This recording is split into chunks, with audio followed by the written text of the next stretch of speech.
আসসালামু আলাইকুম শাহর হাসান, আপনাকে আজকের ভিডিওতে স্বাগত জানাচ্ছি। আজকে 29 জানুয়ারি 2025 আজকের বাজার পর্যালোচনা এবং কয়েকটি গুরুত্বপূর্ণ নিউজ আপনার সামনে হাজির হলাম। তো দুর্ভাগ্য আজকেও মার্কেট মাইনাস হয়েছে আমরা খেয়াল করছি, এবং টাকার অঙ্কে লেনদেন অনেকাংশ কম হয়েছে, যেটা সত্যি আসলে দুঃখজনক বা হতাশাজনক।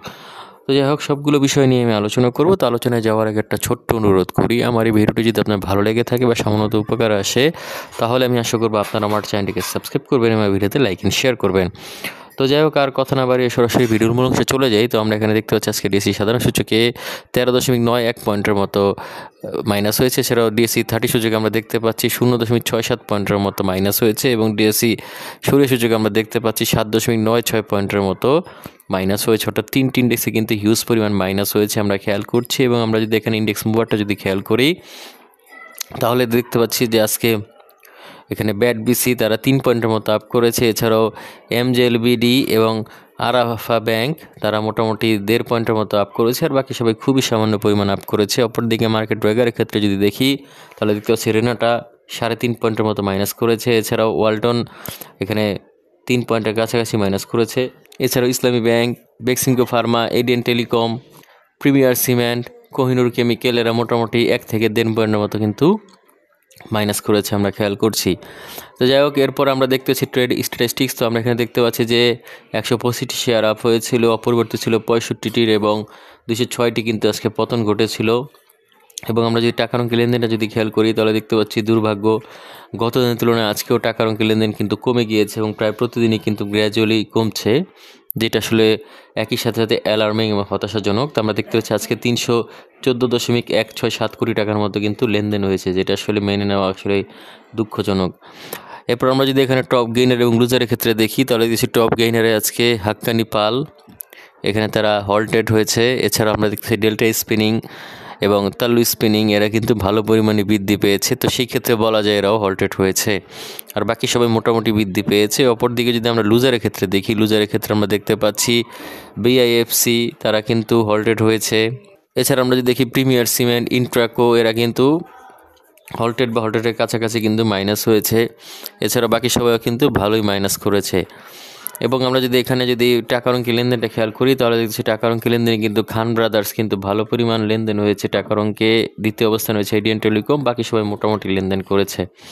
এরপর আমরা যদি এখানে মার্কেট ম্যাপটা নিয়ে যদি আলোচনা করি, তাহলে দেখছি মার্কেট ম্যাপে আজকে আইটি সেক্টর তুলনামূলকভাবে খারাপ করেছে, তবে বেশি খারাপ করেছে আমরা এখানে দেখতেছি জুট সেক্টরটি, এখানে সিরামিক সেক্টর, এখানে আমরা যদি খেয়াল করি তাহলে দেখতে পাচ্ছি ফাইন্যান্সিয়াল ইনস্টিটিউশন এরা কিন্তু খারাপ করেছে তুলনামূলকভাবে।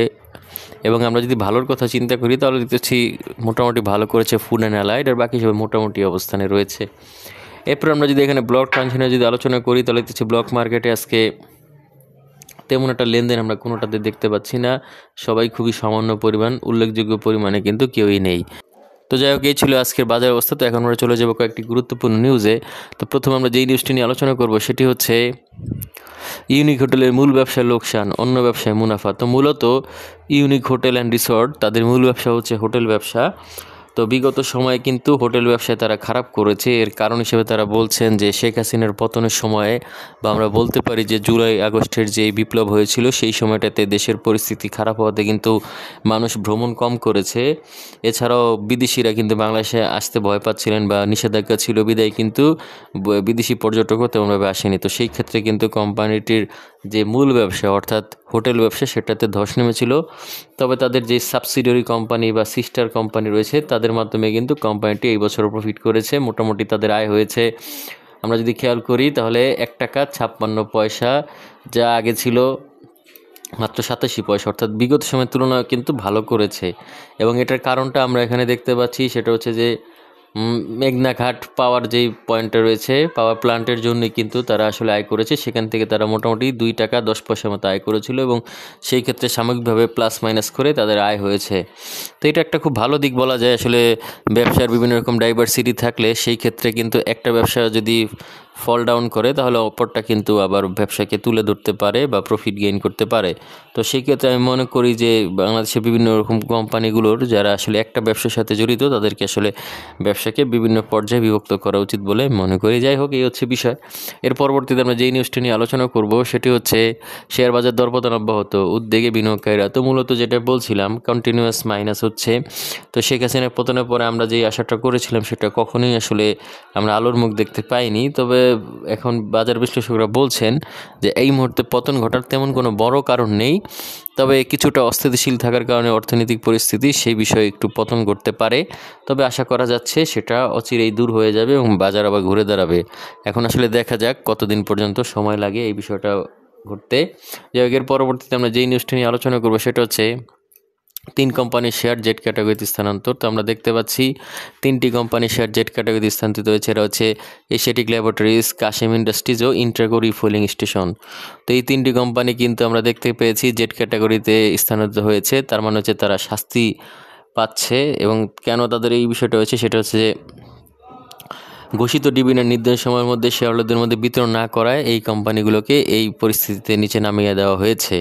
অর্থাৎ এটা একটা শাস্তি স্বরূপ তাদেরকে এই ব্যবস্থা করা হয়েছে। এখন দেখা যাক আগামী দিনগুলোতে এই শেয়ারগুলোর কী অবস্থা হয়, এরা কি আবার পতন ঘটে কি না হিউজ পরিমাণে, সেটা এখন দেখার বিষয়। যাই হোক, এই উপরে আমরা সর্বশেষ যেই নিউজটি নিয়ে আলোচনা করব সেটি হচ্ছে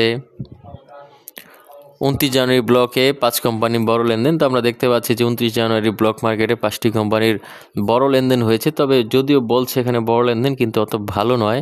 আমরা যদি দেখি তাহলে মোট লেনদেন হয়েছে 29,39,03,000 টাকার। এবং এর মধ্যে যদি আমরা দেখি তাহলে কয়েকটি company Renata premium bank, Rangpur dairy, Labello এবং এসিএমএ, এই কোম্পানিগুলোর কিন্তু আসলে লেনদেন হয়েছে। তারা মোটামুটি 5টি কোম্পানি মিলে 21 কোটি টাকার মতো লেনদেন করেছে।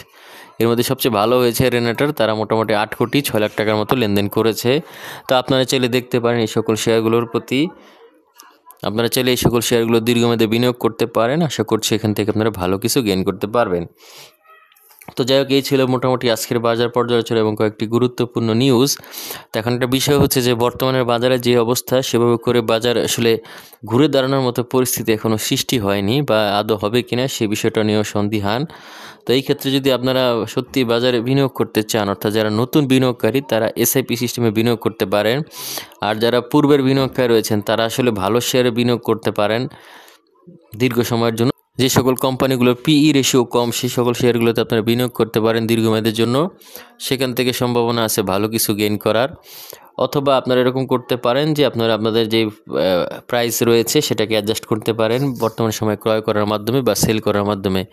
তো এখন দেখা যাক আসলে সামনের দিনগুলোতে কি হয়।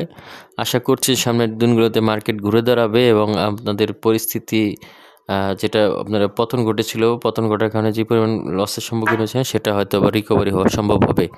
তবে রাজনৈতিক সরকার আসা পর্যন্ত এরকমই পরিস্থিতি থাকবে বলে মনে হচ্ছে। তো যাই হোক, এই ছিল মোটামুটি আজকের এই গুরুত্বপূর্ণ আলোচনা। আশা করছি এই আলোচনা আপনাদের ভালো লেগেছে। যদি ভালো লেগে থাকে বা সামান্যতম উপকার আসে তাহলে আমি আশা করি আপনারা আমার চ্যানেলটিকে সাবস্ক্রাইব করবেন এবং আমার ভিডিওতে লাইক এন্ড শেয়ার করবেন। তো যাই হোক, আর বেশি একটা কথা বলবো না, আজকে এখানেই বিদায় নিচ্ছি। আগামীতে দেখাবে নতুন কোনো ভিডিও নিয়ে। সেই পর্যন্ত আল্লাহ হাফেজ, আসসালামু আলাইকুম।